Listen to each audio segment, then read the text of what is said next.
क्या कोई इंसान बिना अपने माता पिता के अस्तित्व के जन्म ले सकता है? सुनने में यह जितना अजीब लगता है उससे ज़्यादा अजीब है यह तारा जो यूनिवर्स के जन्म से पहले ही पैदा हो गया था। मैथुसेला यह एक तारा है जो कि अराउंड 14.5 अरब साल पुराना है, पर ब्रह्मांड तो सिर्फ 13.8 अरब साल पुराना है। तो उस हिसाब से यह तारा ब्रह्मांड से 70 करोड़ वर्ष पुराना है।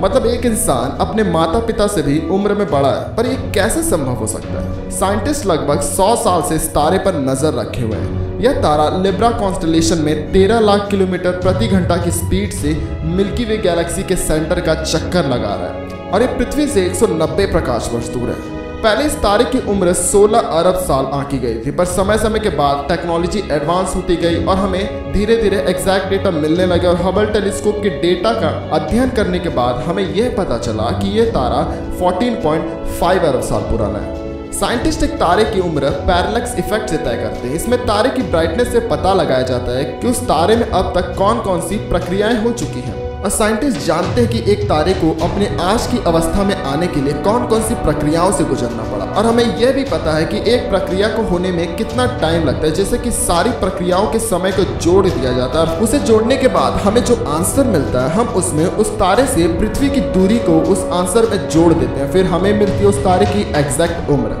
अब इसे अभी भी कुछ लोग नहीं समझ पाएंगे, इसीलिए हम इसे एक एग्जाम्पल से समझते हैं। तो एग्जाम्पल के तौर पर एक स्टार है जिसका नाम है एक्स। यह स्टार आज एक व्हाइट ड्वार्फ स्टार है। तो मान लो कि एक स्टार को अपने जन्म से व्हाइट ड्वार्फ स्टार बनने में 10 प्रक्रियाओं से गुजरना पड़ता है। तो उसमें से हर प्रक्रियाओं को होने में मान लो 1 अरब वर्ष लगता है। तो उस हिसाब से उस तारे की उम्र कितनी हुई? 10 अरब साल। पर मान लो कि वह तारा पृथ्वी से 50 लाख प्रकाश वर्ष दूर है। तो मतलब हमने जो टेलीस्कोप से उस तारे की इमेज निकाली वह 50 लाख साल पुरानी है, क्योंकि उस तारे की 50 लाख साल पुरानी लाइट आज हमारे पास पहुंची है। तो हम उस तारे की आज के समय की एग्जैक्ट एज निकालने के लिए 10 अरब में 50 लाख वर्ष को ऐड कर देंगे तो अब हमें एग्जैक्ट उम्र मिल जाएगी। तो उस तारे की एग्जैक्ट उम्र है 10 अरब 50 लाख साल।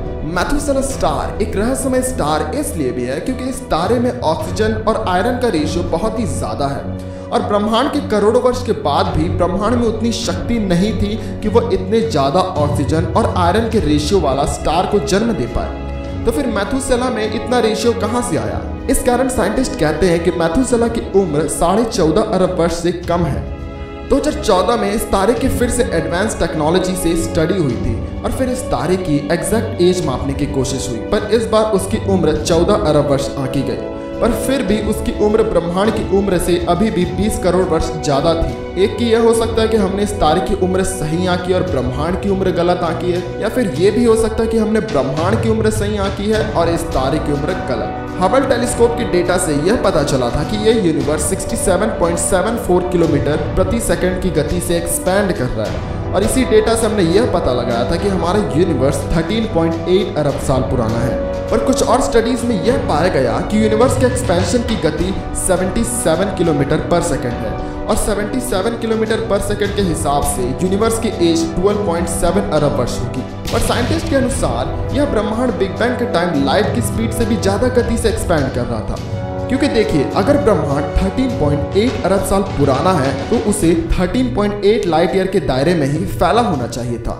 पर ये 93 अरब लाइट ईयर के दायरे में फैला है। मतलब बिग बैंग के बाद यह ब्रह्मांड लाइट के 7 गुना ज्यादा स्पीड से एक्सपैंड कर रहा था। पर आइंस्टाइन के थ्योरी के अनुसार कोई भी चीज लाइट की स्पीड से ज्यादा गति से ट्रैवल नहीं कर सकती, तो फिर ब्रह्मांड ने लाइट के स्पीड से 7 गुना ज्यादा स्पीड से कैसे एक्सपैंड किया? तो इससे यह तो प्रूफ हो रहा है कि यह ब्रह्मांड 13.8 अरब वर्ष से भी और ज्यादा पुराना है और कहीं ना कहीं इस तारे की खोज के बाद से बिग बैंग थ्योरी भी फेल होती दिख रही है। वेल, साइंटिस्ट को उम्मीद है कि फ्यूचर में जेम्स वेब स्पेस टेलीस्कोप की मदद से इन सवालों का जवाब मिल सकता है। अगर आपको जेम्स वेब स्पेस टेलीस्कोप के बारे में जानना है तो डिस्क्रिप्शन में उसकी लिंक दी गई है, आप उसमें जाकर देख सकते हैं। तो आज के लिए बस इतना ही, मिलते हैं अगले वीडियो में। तब तक इस वीडियो को लाइक कर दें, चैनल को सब्सक्राइब कर इस वीडियो को शेयर जरूर कर दें। धन्यवाद।